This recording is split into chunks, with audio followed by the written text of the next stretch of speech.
भारताचा सागरी शेजारी आणि अगदी जुना मित्र असलेल्या श्रीलंकेला भारताकडून अगदी अलीकडेच फार मोठी मदत उपलब्ध करून देण्यात आली. मध्य पूर्वेत सुरू असलेल्या युद्धामुळे सध्या जागतिक स्तरावरील ऊर्जा पुरवठा हा पूर्णपणे विस्कळीत झालाय आणि अर्थातच यामुळे अनेक देशांप्रमाणेच श्रीलंकेवर देखील आत्यंतिक आणीबाणीची अडचणीची परिस्थिती ओढवलेली असतानाच श्रीलंकेच्या मदतीसाठी भारतानं सहकार्याचा हात पुढे केलाय आणि यामुळे खरं तर श्रीलंकेला अगदी तात्काळ स्वरूपाचा दिलासा मिळाला असून श्रीलंकेनं भारताविषयी याबाबत जाहीररित्या कृतज्ञतेची भावना देखील व्यक्त केली. वरकरणी विचार केला तर भारताच्या या कृतीचं महत्त्व कदाचित सहजपणे कोणाच्या लक्षातही येणार नाही, परंतु या मदतीच्या माध्यमातून भारतानं ज्या निर्णयाचे दूरगामी स्वरूपाचे परिणाम घडून येतील भविष्यात, असाच एक अत्यंत महत्त्वपूर्ण निर्णय घेऊन तो अंमलात देखील आणला असल्याचं लक्षात घ्यावं लागतं. या मदतीचे परिणाम अत्यंत अनुकूल आणि दूरगामी, सर्वार्थानं दूरगामी स्वरूपाचे ठरणारे असल्यामुळेच आता हा विषय साहजिकच चर्चेच्या केंद्रस्थानी आलाय. त्याचं खूप आंतरराष्ट्रीय स्तरावरचं महत्त्व लक्षात घ्यावं लागतं. प्रारंभीच म्हटलं तसं अमेरिका, इस्रायल आणि इराण यांच्यातल्या युद्धामुळे सध्या जागतिक स्तरावरील ऊर्जा पुरवठा हा पूर्णपणे विस्कळीत झालाय. अनेक ठिकाणी तो ठप्पही झालाय.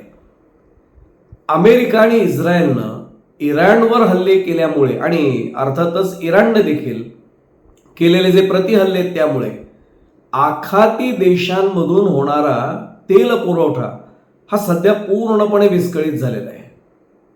श्रीलंकेला तेल पुरवठा करीत असलेल्या अनेक पुरवठादार देशांनी तेल टँकर्स आणि रिफायनरींवरील हल्ल्यांमुळे श्रीलंकेला होणाऱ्या इंधन पुरवठा हा जवळजवळ अनेक दिवसांपासूनच बंद केलेला आहे, पूर्णपणे बंद केलेला आहे. यामुळे साहजिकच ऊर्जेचं संकट ही श्रीलंकेसाठी आता एक फार मोठी समस्या ठरलेली आहे. त्याचा थेट परिणाम अर्थातच श्रीलंकेतल्या सामान्य, अगदी सर्वसामान्य नागरिकांच्या दैनंदिन जीवनावरही झालाय. वीज आणि अन्य इंधनांच्या बचतीसाठी श्रीलंका सरकारनं आता अनेक कठोर उपाययोजना घोषित केल्या. देशाच्या सार्वजनिक क्षेत्रासाठी 4 दिवसांचा कामाचा आठवडा श्रीलंकेत लागू करण्यात आलेला आहे. सरकारच्या या निर्णयामुळे आश्चर्य वाटेल, पण रेल्वे आणि बस स्थानके ओस पडलेत. तिथल्या बँका अत्यंत मर्यादित वेळेसाठीच कार्यरत आहेत आणि अनेक खाजगी कंपन्यांनी तर आपल्या कर्मचाऱ्यांसाठी आता प्रत्येक सप्ताहातील 2 दिवस त्यांनी घरूनच काम करावं असं अनिवार्य केलंय. पथदीप म्हणजे स्ट्रीट लाईट्स बंद करण्यात आलेत. शासकीय कर्मचाऱ्यांना वातानुकूलित यंत्रांऐवजी म्हणजे एसी ऐवजी साधे टेबल फॅन वापरणं हे सक्तीचं करण्यात आलंय, तसं आवाहनही करण्यात आलंय. वीज वितरण प्रणालीवरील अतिरिक्त ताण टाळण्यासाठी आता इलेक्ट्रिक वाहन मालकांना त्यांची वाहनं रात्री चार्ज करण्यास सरकारनं मनाई केली. दिवसा सौर ऊर्जेचा उपयोग त्यांनी करावा असंही त्यांना बजावण्यात आलेलं आहे. श्रीलंकेकडे केवळ मे महिन्याच्या मध्यापर्यंतच पुरेल एवढंच डिझेल आणि अन्य काही दिवसांसाठी पुरेल इतकंच पेट्रोल शिल्लक राहिलेलं आहे. होर्मुझची सामुद्रधुनी बंद झाल्यामुळे काही देशांचा अपवाद जर पण वगळला तर अनेक देशांसमोर हे असंच संकट निर्माण झालंय. जागतिक तेल पुरवठ्यात फार मोठी घट झाली.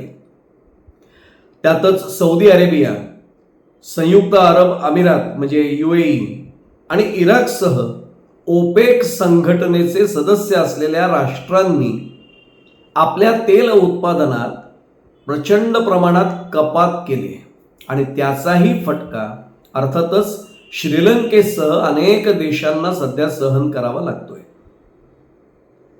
श्रीलंकेनं खरं तर मध्य पूर्व आणि सिंगापूरमधून मार्च महिन्यासाठीचं इंधन प्राप्त करून घेतलेलं होतं. परंतु नव्यानं निर्माण झालेल्या व्यत्ययांमुळे आणि जहाजांच्या कमतरतेमुळे देखील तेल पुरवठादारांनी फोर्स मॅज्युअर म्हणजेच अपरिहार्य परिस्थिती आता लागू केली.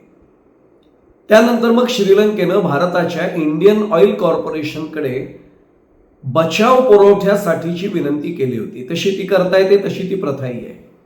इंधनाच्या पुरवठ्याशी संबंधित असलेल्या अडचणींना सामोरं जात असलेल्या श्रीलंकेच्या मदतीच्या हाकेला, त्यांनी जी साथ घातली त्या हाकेला भारतानं देखील त्वरित प्रतिसाद दिला आणि मदतीचा हात आता पुढे केलाय.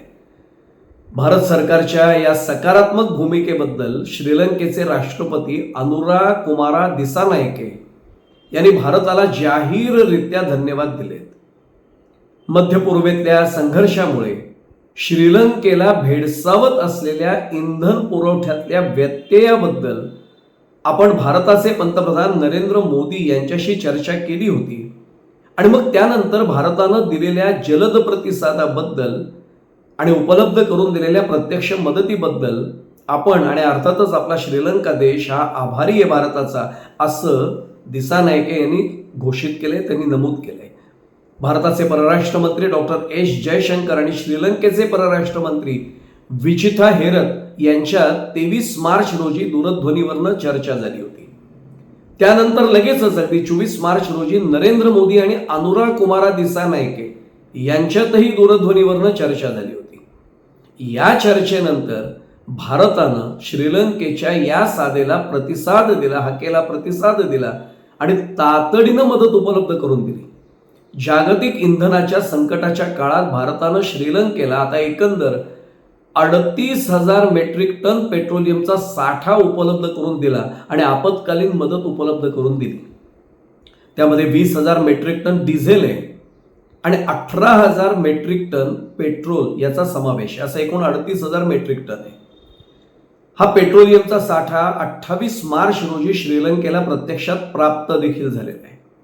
मध्य पूर्वेतल्या सध्याच्या परिस्थितीमुळे जागतिक ऊर्जा पुरवठा साखळीवर प्रचंड दबाव आलेला असतानाच करण्यात आलेलं हे मोलाचं सहकार्य हे भारताचं आपल्या प्रदेशातल्या भागीदारी, विश्वास आणि प्रतिसाद क्षमतेचं महत्त्व अधोरेखित करणार ठरलंय. याचं फार महत्त्व आहे, लक्षात घ्यावं लागतं. सामायिक आव्हानांना सामोरं जाण्यासाठी श्रीलंकेशी घनिष्ठ सहकार्य करण्याच्या भारताच्या वचनबद्धतेचा मोदी यांनी देखील दिसानायके यांच्याशी झालेल्या चर्चेच्या माध्यमातून पुनरुच्चार केलाय. ही जी वचनबद्धता आहे ती भारताच्या शेजारी प्रथम म्हणजे नेबर फर्स्ट या धोरणाशी आणि महासागर व्हिजनशी देखील, ओशन व्हिजन याच्याशी देखील सुसंगत असल्याचं मोदी यांनी नमूद केलंय. वाढत्या ऊर्जा टंचाईच्या पार्श्वभूमीवर भारताचा धोरणात्मक दृष्टिकोन हा यातून अनुभवाला आलाय. भारताच्या या तातडीच्या मदतीमुळे भारत आणि श्रीलंका यांच्यातले संबंध आता अधिक दृढ होण्याची आणि अर्थातच पश्चिम आशियातील आव्हानात्मक परिस्थितीत परस्पर हितसंबंधांना अधिक चालना मिळण्याची शाश्वती आता स्वाभाविकपणे वृद्धिंगत झाली, ती वाढली. या मदतीचे अत्यंत दूरगामी परिणाम होणार आहे ते लक्षात घ्यावं लागतं. खरं तर अलीकडच्या काळात भारताच्या शेजारी असलेल्या अनेक राष्ट्रांमध्ये अनेकविध घडामोडी घडतायत. त्यापैकी काही घडामोडी या भारतासाठी अनुकूल आणि अर्थातच काही घडामोडी भारतासाठी नजीकच्या भविष्यात प्रतिकूल ठरतील की काय अशी रास्त शंका निर्माण करणाऱ्या अशा स्वरूपाच्या आहेत. हे नाकारता येणार नाही. पाकिस्तान आणि चीन यांच्याशी असलेले भारताचे संबंध हा तर भारतासाठी अनेकदा डोकेदुखीचाच विषय ठरतो. त्यातही मध्यंतरीच्या काळात श्रीलंका आणि मालदीव, अफगाणिस्तान आणि नेपाळ देखील या देशांमध्ये चीनने केलेल्या भारत विरोधी कुरापतींमुळे ज्या काही घटना घडल्या त्या विचारात घेतल्या तर हा मुद्दा अधिक प्रकर्षाने आणि अगदी सहजपणे कोणाच्याही लक्षात येऊ शकेल. काही वर्षांपूर्वी श्रीलंकेतल्या तत्कालीन सरकारनं चीन धार्जिणं असंच धोरण स्वीकारलं होतं. अगदी चीनच्या ते ताब्यात गेले होते, कह्यात गेले होते. आणि चीनच्या कह्यात गेल्यामुळे त्या काळात श्रीलंकेकडनं सातत्यानं भारतासाठी त्रासदायक ठरणारी भूमिका घेतली जात होती. या पार्श्वभूमीवर सन 2024 मध्ये श्रीलंकेत नव्यानं सत्तेत आलेल्या सरकारनं घेतलेली भूमिका ही मात्र भारतासाठी नक्कीच सर्वार्थानं दिलासादायक अशा स्वरूपाची घटना ठरली होती. श्रीलंकेच्या राष्ट्रपतीपदी विराजमान होताच आपल्या पहिल्याच परदेश दौऱ्यासाठी भारताची निवड करून राष्ट्रपती अनुरा कुमारा दिसानायके यांनी फार मोठा संकेत सर्वांना दिला होता. भारत हा श्रीलंकेसाठी अत्यंत महत्त्वाचा आणि दिसानायके यांच्यासाठी सुद्धा अत्यंत महत्त्वाचा देश असल्याचा संकेत त्या पहिल्याच दौऱ्याच्या माध्यमातून त्यांनी सर्वांना दिला होता. आपल्या आधीच्या सरकारांच्या कार्यकाळात चीनशी प्रस्थापित झालेले संबंध कायम ठेवून देखील श्रीलंकेला भारताशीच सर्वाधिक सौहार्दपूर्ण संबंध कायम ठेवायचे असा निर्वाळाच दिसानायके यांनी विविध आपल्या कृतींमधनं दिलाय. आणि म्हणूनही ही घटना अत्यंत महत्त्वाची ठरली होती. भारताच्या सुरक्षेसाठी आणि प्रादेशिक स्थैर्यासाठी प्रतिकूल ठरू शकेल अशा कोणत्याही प्रकारे श्रीलंकेच्या भूभागाचा वापर कोणालाही करू दिला जाणार नाही, त्यासाठी अनुमती दिली जाणार नाही, या श्रीलंकेच्या भूमिकेचा दिसानायके यांनी त्यावेळी पुनरुच्चार केला होता. आणि त्यांची नंतरची पावलं तशीच आहेत. वास्तविक पाहता त्याआधी चीन समर्थक म्हणून ओळखले जात असलेल्या या नवनिर्वाचित राष्ट्रपतींनी म्हणजे दिसानायकेंची ही जी भूमिका आहे ही अशीच मांडली जाणं ही भारतासाठी दिलासादायक बाब ठरली होती. मनानं चीनसाठी अनुकूल असलेले राष्ट्रपती अशी प्रारंभिक प्रतिमा असलेल्या अनुरा कुमारा दिसानायके यांची पार्श्वभूमी लक्षात घेतली तर हा मुद्दा सहजतेने लक्षात येईल, तो प्रकर्षानं लक्षात ठळकपणे येऊ शकेल. दिसानायके हे विद्यार्थी दशेपासूनच जनता विमुक्ती पेरुमना म्हणजेच JVP या राजकीय पक्षाच्या माध्यमातून सक्रिय राहिलेले होते, सार्वजनिक जीवनात उतरलेले होते. मार्क्स आणि लेनिन यांच्या विचारांनी प्रभावित झालेल्या म्हणजेच अर्थातच उघडपणे डाव्या विचारसरणीच्या या पक्षानं सन 1971 मध्ये आणि त्यानंतर सन 1986 मध्ये श्रीलंकेतल्या तत्कालीन सरकारच्या विरोधात सशस्त्र लढा उभारला होता. त्यावेळी श्रीलंकेतल्या तत्कालीन सरकारच्या कारवाईत त्यांच्या अनेक नेत्यांना प्राण गमवावे लागले होते, हे लक्षात घ्यावं लागतं. सन 1990च्या दशकात या पक्षानं मुख्य राजकीय प्रवाहात सामील होण्याचा निर्णय घेऊन चंद्रिका कुमारतुंगा यांच्या तत्कालीन सरकारला उघडपणे पाठिंबा दिला होता. तो एक टर्निंग पॉइंट ठरला होता. आज हाच पक्ष नॅशनल पीपल्स पॉवर म्हणजे NPP या राजकीय आघाडीचा एक महत्त्वाचा घटक आहे. सन 1998 मध्ये दिसानायके यांची पक्षाच्या पॉलिट ब्युरोमध्ये अत्यंत महत्त्वाच्या या ठिकाणी निवड झाली होती. सन 2000 मध्ये त्यांचा श्रीलंकेच्या संसदेत खासदार म्हणून प्रथम प्रवेश झाला होता. सन 2004-2005 या एक वर्षात त्यांनी कृषी मंत्री पदाची जबाबदारी सांभाळली होती.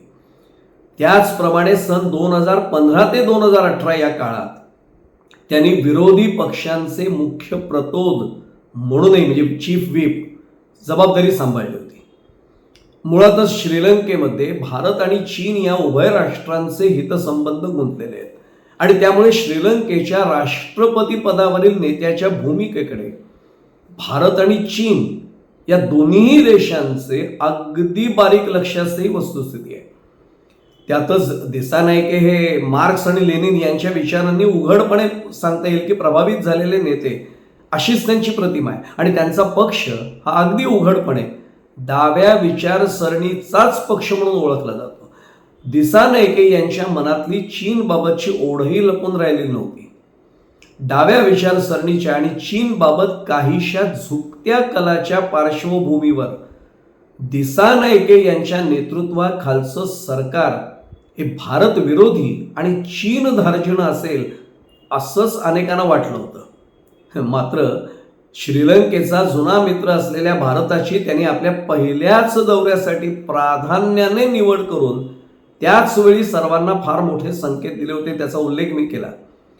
खरा मित्र असलेल्या भारताशी शक्य तितकी जवळीक वाढवायची आणि त्याच वेळी चीनला मात्र दुखवायचं नाही, असा अत्यंत संतुलित मार्ग दिसानायके यांनी अनुसरला असल्याचं प्रारंभीच्या टप्प्यातच लक्षात आलं होतं, अनुभवाला आलं होतं.